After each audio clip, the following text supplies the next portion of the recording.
Hello students, आपका इस नई क्लास में स्वागत है। अब तक हमने पृथ्वी और ब्रह्मांड की उत्पत्ति से संबंधित अलग अलग सिद्धांतों को जान लिया है, जिसमें कि सभी महत्वपूर्ण सिद्धांतों के साथ साथ बिग बैंग थ्योरी भी थी। इन सभी थ्योरीज को पढ़ने और जानने के बाद आज की क्लास में हम सौर मंडल इस टॉपिक को शुरू करेंगे। सौर मंडल से रिलेटेड क्वेश्चन आने की संभावना बनी रहती है। सबसे पहले सौर मंडल होता क्या है, एक साधारण परिभाषा, सामान्य परिभाषा जान लेते हैं, उसके बाद हम आज की क्लास शुरू करेंगे। सौर मंडल से अभिप्राय है सूर्य और उसके चारों ओर चक्कर लगाने वाले सभी ग्रह, उपग्रह, पिंड आदि। इस प्रकार जो कुछ भी सूर्य के चारों ओर चक्कर लगा रहा है, जिसमें सूर्य है, उपग्रह है, सूर्य ग्रह है, छोटे ग्रह या बौने ग्रह हैं, उल्का पिंड हैं, धूमकेतु हैं, ये सभी जितने भी हैं ये सब मिलकर के सौर मंडल का निर्माण करते हैं। सौर मंडल का सबसे प्रमुख और केंद्रीय भाग जो है वो सूर्य है। सबसे आधारभूत भाग सूर्य है, जिसके ऊपर पूरा का पूरा सौर मंडल टिका हुआ है। तो आज की क्लास में हम सूर्य के बारे में विस्तार पूर्वक जानेंगे। सूर्य के बारे में सभी फैक्ट जानने के बाद हम सौर मंडल के अन्य ग्रहों, क्षुद्र ग्रहों, उपग्रहों, इन सभी के बारे में जानेंगे। तो सूर्य के अंदर क्या कुछ है एक बार समझ लेते हैं। सबसे पहले सूर्य से पहले सौर मंडल की सीमा कहाँ तक है। सौर मंडल की जो सीमा है वो दो प्रकार की सीमाएं मानी जाती है। एक सौर मंडल की सीमा हेलियोपोज मानी जाती है। हेलियोपोज वो सीमा होती है जहां तक सूर्य का प्रकाश जा रहा है, जहां तक सूर्य का प्रकाश जाता है उसे हेलियोपोज कहा जाता है। इसके बाद एक ओरट क्लाउड होता है, वो हमारे सौर मंडल की आखिरी सीमा होती है। उसके बाद सौर मंडल समाप्त हो जाता है। जो धूमकेतु होते हैं वो ओरट क्लाउड के बाहर से भी आते हैं और वो उसके बाद सूर्य के चक्कर लगाते हुए वापस चले जाते हैं। सबसे ज़्यादा प्रसिद्ध और प्रमुख जो धूमकेतु है वो हेली धूमकेतु है। वो प्रत्येक 72 ईयर्स यानी कि प्रत्येक 72 साल के बाद आता है। अब हम देख लेते हैं सूर्य क्या कुछ है, कैसे बना है। सूर्य गैसों से बना हुआ तप्त आग का गोला है। सूर्य के अंदर सबसे प्रमुख दो गैसें पाई जाती है, एक है हाइड्रोजन, दूसरी है हीलियम। हाइड्रोजन 73% यानी 73% हाइड्रोजन पाई जाती है और लगभग 25% हीलियम पाई जाती है। हाइड्रोजन के 4 अणु या 4 मॉलिक्यूल्स मिलकर के हीलियम का एक अणु बनाते हैं, जिस प्रक्रिया के बाद वहाँ ऊर्जा की उत्पत्ति होती है। इस प्रक्रिया को, जिसमें हाइड्रोजन के 4 अणु संकलित होते हैं, उसे नाभिकीय संलयन की संज्ञा दी जाती है। सूर्य के ऊर्जा का मुख्य स्रोत जो है नाभिकीय संलयन है। नाभिकीय संलयन, नाभिकीय संलयन जो है सूर्य की ऊर्जा का मुख्य स्रोत है। सूर्य का जो व्यास है वो लगभग 13,92,000 वर्ग किलोमीटर स्क्वायर है या 13,92,000 किलोमीटर है। ये पृथ्वी से लगभग 109 गुना बड़ा है। ठीक है, इसके अंदर 109 पृथ्वी समा सकती है। यदि द्रव्यमान की बात की जाए तो सौर मंडल के कुल द्रव्यमान का 99.86% अकेले सूर्य के अंदर स्थित है। सूर्य सौर मंडल के पूरे द्रव्यमान का 99.86% घेरे हुए हैं।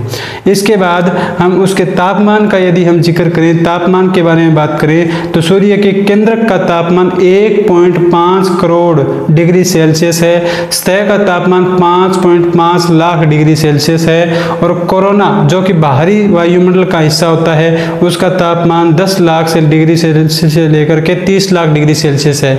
इसका कारण क्या है, इसके बारे में विस्तार से जानते वक्त हम इसको सीखेंगे।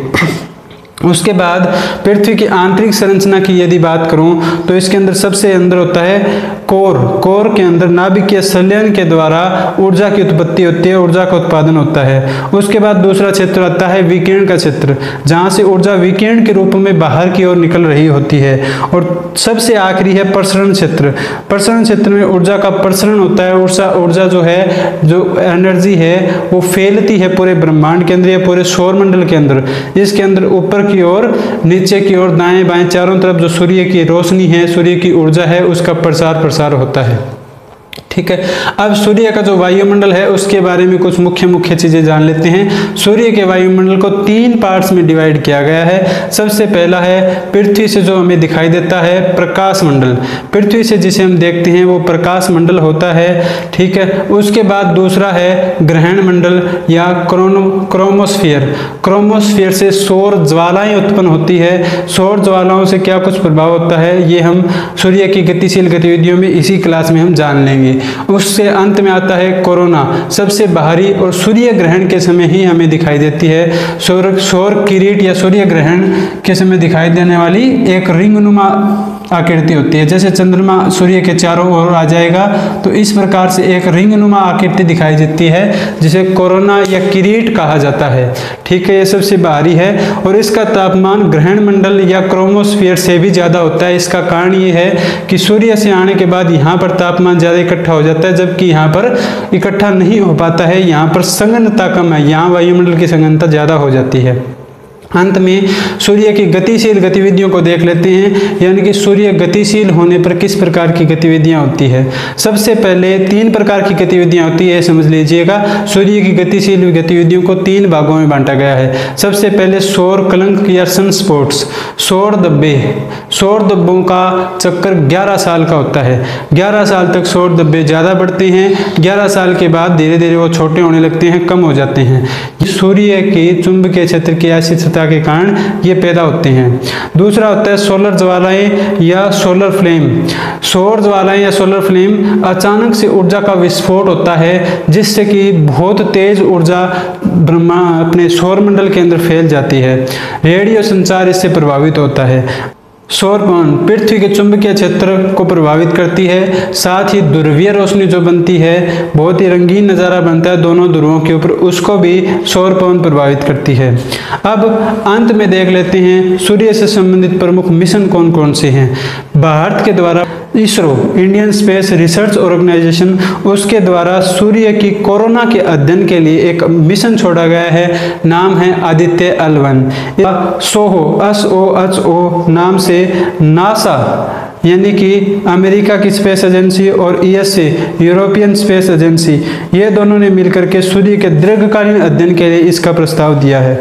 इस प्रकार ये पूरी क्लास में हमने देख लिया कि सूर्य क्या कुछ था, उसकी क्या विशेषताएं थी। उम्मीद है यहाँ से लगभग सभी क्वेश्चन आपके कवर हो जाएंगे।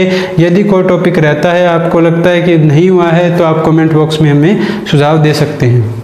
इस प्रकार आज की क्लास यहीं पर समाप्त होती है। कल हम एक और नई क्लास लेकर के आएंगे। यदि वीडियो अच्छी लगी हो तो लाइक कीजिए, चैनल को सब्सक्राइब कीजिए, आगे से आगे शेयर कीजिए।